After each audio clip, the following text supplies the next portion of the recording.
مضمون Urdu class second year میں مرزا اسد اللہ خان غالب کی غزل ہے۔ بس کہ دشوار ہے ہر کام کا آساں ہونا، آدمی کو بھی میسر نہیں انسان ہونا۔ آدمیت سے انسانیت کا سفر مشکل ہے، ناممکن نہیں۔ اس شعر میں مقام انسانیت پہ فائز ہونے کی مشکلات کا ذکر کیا گیا ہے۔ دنیا کا ہر کام آسان نہیں ہوتا، بلکہ آسانیوں تک پہنچنے کے لیے مشکلات کا طویل سلسلہ عبور کرنا پڑتا ہے۔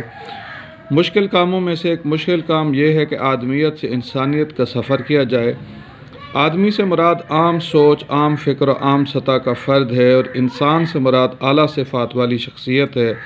عام افراد تو بہت سے ہیں، لیکن خاص خوبیوں والے انسان کم ہیں۔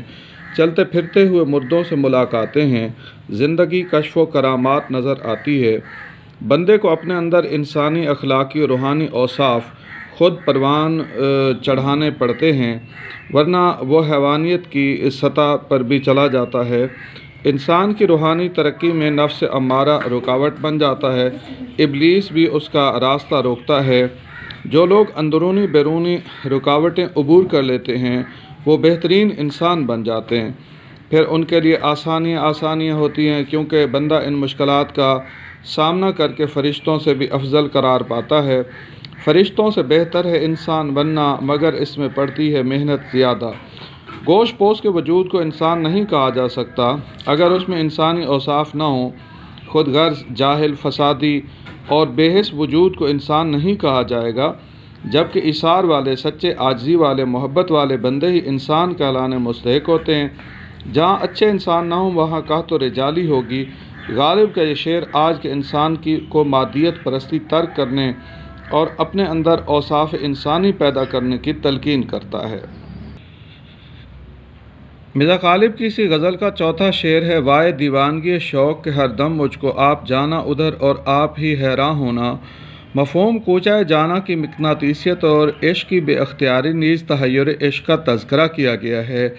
یہ شعر جذبہ عشق کی سرمستی، عاشق کی بے خودی اور تحیر جیسے موضوعات اپنے دامن میں سموئے ہوئے ہے۔ افسوس عشق کی طاری کردہ اس دیوانگی پر جو عاشق کو مدہوش کر کے کوچہ جانا میں لے گئی اور ہوش و حواس چھین کر حیرت کے بیاباں میں چھوڑ دیا۔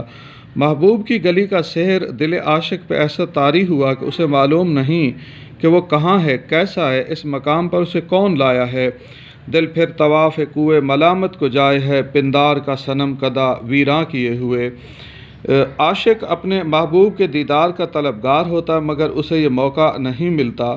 اس کا دل ہر وقت محبوب کی طرف متوجہ رہتا ہے۔ یہ سوچ بے اختیاری میں بدل جاتی ہے، جو اسے عالم بے خودی میں کوچہ محبوب میں لے جاتی ہے۔ وہاں عاشق سے عجب کھیل کھیلا جاتا ہے۔ بجائے اس کے کہ اسے دیدار یار نصیب ہو، اس کے ہوش و حواس چھن جاتے ہیں۔ وہ مقام عاشق کے لیے مثل طور قرار پاتا ہے۔ کیا فرض ہے کہ سب کو ملے ایک سا جواب، آؤ نہ ہم بھی سیر کریں کوہ طور کی۔ بظاہر تو لفظ وائے افسوس کے معنی میں ہے، در حقیقت عاشق کے سرور کی کیفیت بیان کی گئی ہے۔ جسے محبوب کے دروازے پر دل و جان ہار دینے کی لگن ہو، وہ وہاں ہوش کھو دینے پر افسوس کیوں کرے گا۔ عاشق یہ سمجھتا ہے کہ دیدار دوست میسر نہیں تو اس کی گلی کی سیر ہی کافی ہے۔ جہاں محبوب کے قدموں کے نشانات پر چلنا ہی اسے لطف دیتا ہے، وہاں تو عجیب مقناطیسیت ہے جو عاشق کو بار بار اپنی جانب کھینچ لیتی ہے۔ خبر تحیر عشق سن، نہ جنوں رہا نہ پری رہی، نہ تو میں رہا نہ تو رہا، جو رہی سو بے خبری رہی۔ مرزا غالب کی پہلی غزل کا تیسرا شعر ہے: عشرت قتل گہے اہل تمنا مت پوچھ، عید نظارہ ہے شمشیر کا عریاں ہونا۔